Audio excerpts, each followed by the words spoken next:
अगर आप अपने सपने पूरे नहीं करोगे तो कोई और आपको नौकरी पर रखकर अपने सपने पूरे कर लेगा। ये बात धीरू भाई अंबानी ने बोली थी, जो कि मिट्टी से भी पैसा कमाना जानते थे। लेकिन ऐसा लगता है कि मानो उनकी कही गई बात बाकी के गुजरातियों के खून में उतर गई और यही असर मारवाड़ियों में भी दिखा। लेकिन सवाल यह है कि कैसे।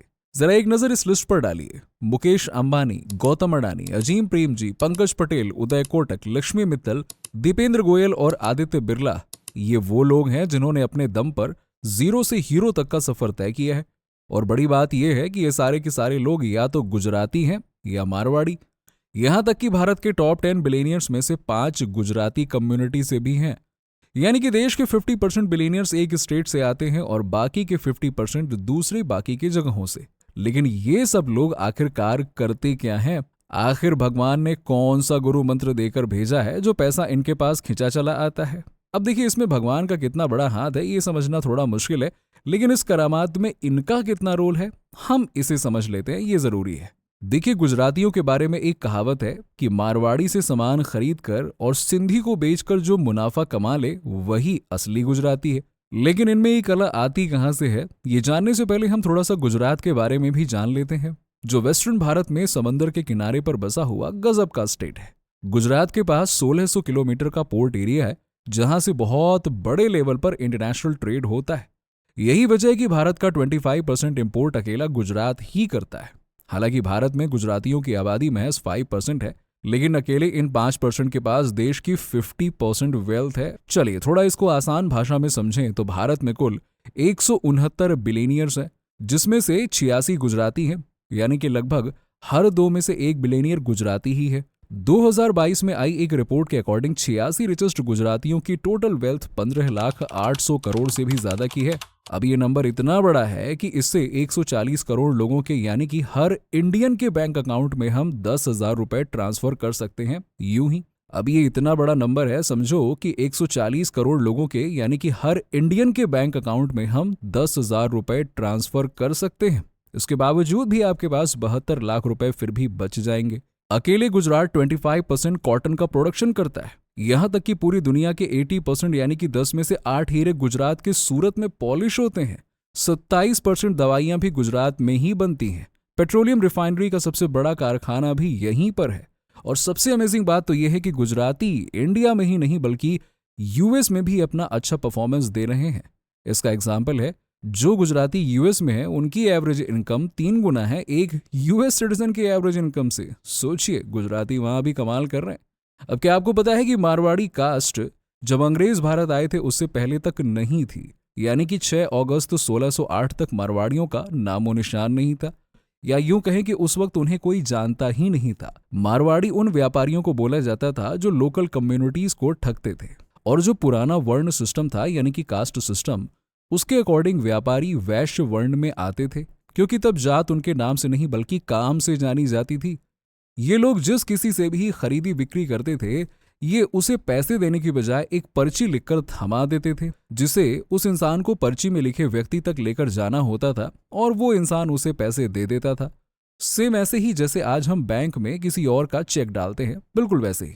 और बैंक हमें चेक में लिखा हुआ अमाउंट दे देता है। इस सिस्टम के जरिए कानपुर का व्यापारी कोलकाता के व्यापारी से व्यापार करता था बिना किसी डर के। हालांकि ये लोग वर्ल्ड वॉर 1 तक इंडिया का ज्यादातर वर्ल्ड ट्रेड संभाल रहे थे, जो कि इंग्लैंड से होता था। लेकिन वर्ल्ड वॉर के बाद उन्होंने अपना ध्यान इंडस्ट्रीज की तरफ मोड़ लिया।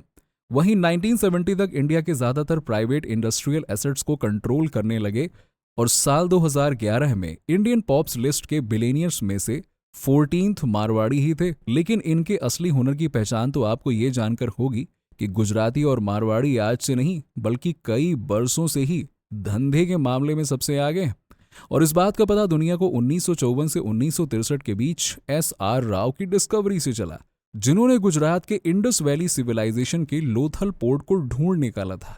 ये इंडस वैली सिविलाइजेशन का इकलौता पोर्ट वाला शहर था, यानी कि यहाँ लोग इस सिविलाइजेशन के बसने के बाद ही व्यापार कर रहे थे।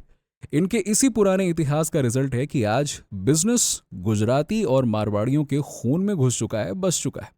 लेकिन अगर आप गुजराती और मारवाड़ी नहीं है तो भी चिंता करने की कोई बात नहीं है। आज की वीडियो इसी टॉपिक पर तो है कि गुजराती और मारवाड़ी में आखिरकार ऐसा क्या है जो बाकियों में नहीं है। अगर आप भी इनके सीक्रेट टूल्स के जरिए बिलियनियर्स या फिर मिलेनियर्स बनना चाहते हैं तो चलिए जानते हैं।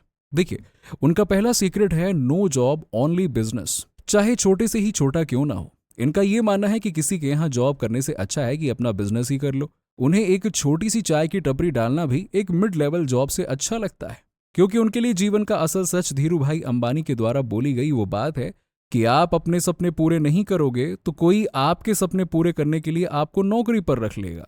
और इसका सबसे बेहतरीन एग्जाम्पल हमारे देश के प्रधानमंत्री जी हैं, जिन्होंने शुरुआत चाय की टपरी से ही की थी, लेकिन आज पूरे इंडिया की बागडोर उनके हाथों में है। धीरू भाई अंबानी खुद भी अपनी बात को फॉलो करते थे, तभी तो महज 500 रुपए के जरिए करोड़पति बन गए। लेकिन ये यूं ही बिजनेस के पीछे नहीं भागते थे। गुजराती में एक कहावत काफी पॉपुलर है कि किसी भी बिजनेस को सक्सेसफुल होने में 3 साल यानी कि 1000 दिन जरूर लगते हैं। इसीलिए ये लोग अपने हर स्टार्टअप को 1000 दिन देते हैं और एड़ी चोटी तक का जोर लगाने के बाद भी अगर ये फेल हो जाते हैं तो 1000 दिनों के बाद ये फिर से धंधा चेंज कर देते हैं। अब बारी आती है उनके दूसरे सीक्रेट की, जो है long term business planning with fast cash. ये लोग ऐसा बिजनेस करना पसंद करते हैं जो लॉन्ग टर्म तक चलने वाला हो और पैसा फटाफट इनके गले में गिरता रहे दनादन करके। और आप देख सकते हैं कि इनके सारे बिजनेस लॉन्ग टर्म है, जैसे कि डी मार्ट हो गया या फिर कोई टेलीकॉम कंपनी। सीधे सीधे बोले तो डेली लाइफ में यूज होने वाली चीजों का धंधा। पानी इनके बीच में काफी पॉपुलर होता है, जैसे कपड़े, चप्पल, राशन, पानी, पाउडर, क्रीम की दुकान। अब इन सब आइडिया से आपको अंदाजा लग जाएगा कि आज पूरे भारत में यूज होने वाला 1/4 यानी कि 25% दूध गुजरात से ही आता है।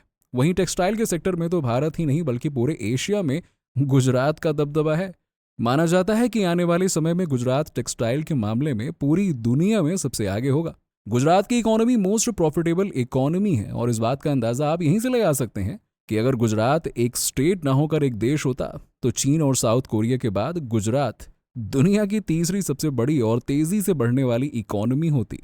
और ये सब सीखने के लिए गुजराती किसी स्कूल या कॉलेज में नहीं जाते, बल्कि इसके लिए सीक्रेट नंबर 3 यूज करते हैं ये, यानी अर्ली ट्रेनिंग फॉर बिजनेस। यानी गुजराती और मारवाड़ी खुद तो सक्सेस हासिल करते ही हैं, साथ ही अपने बच्चों को भी बचपन से ही बिजनेस में लगा देते हैं, ताकि पढ़ाई के साथ साथ उन्हें बिजनेस की ABCD भी अच्छे से याद हो जाए। उनकी यही सीख उनके बच्चों के कितने काम आती है, ये तो आप बिरला ग्रुप के चहीते BK बिरला को ही देख के समझ सकते हैं। दरअसल एक दिन JD बिरला ने अपने 13 साल के बेटे यानी कि BK बिरला को अपने पास बुलाया और उनके हाथ में कुछ पैसे थमा दिए और कहा कि आज तुम्हें अपने खर्चे का इंतजाम खुद करना होगा बेटे, हमसे कोई उम्मीद मत रखना, जाओ।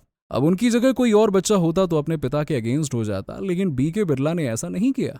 उन्होंने अपने पिता के पास काम करने वाले स्टॉक ब्रोकर को बुलाया और फिर उनसे अपने पैसों को स्टॉक में कैसे इन्वेस्ट करना है ये पूछा।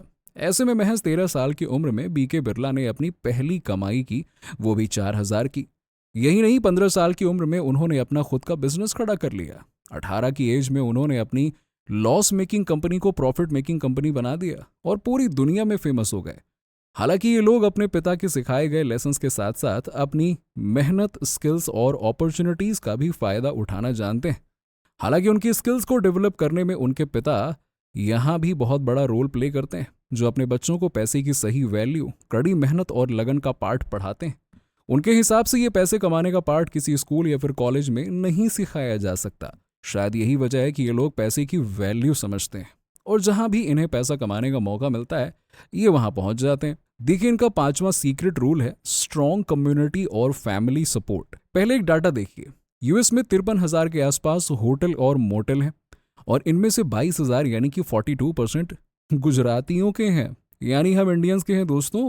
और ये लोग वहां पर 6 लाख लोगों को रोजगार देते हैं। सोचो, मतलब US इकोनॉमी में $40 बिलियन कंट्रीब्यूशन गुजरातियों का ही है।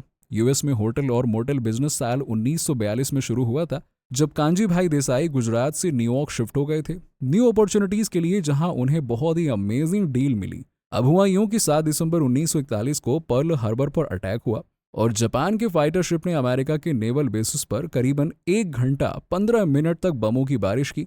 ऐसे में दोनों देश दुश्मन बनते चले गए, जिसके बाद अमेरिका में रह रहे जापानियों को नजरबंद कर दिया गया।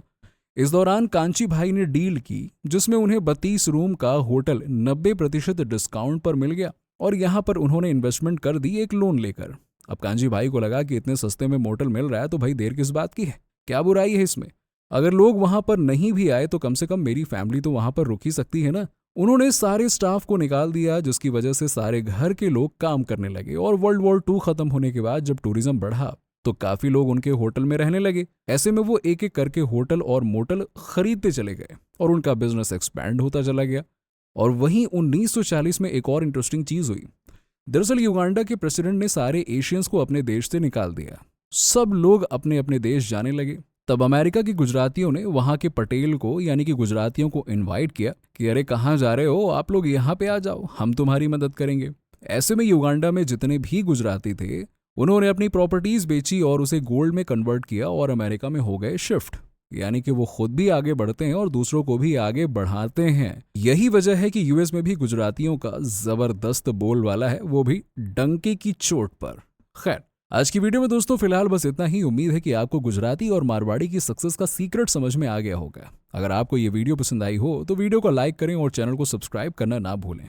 चलिए मिलते हैं एक और नई वीडियो में, तब तक के लिए गुड बाय।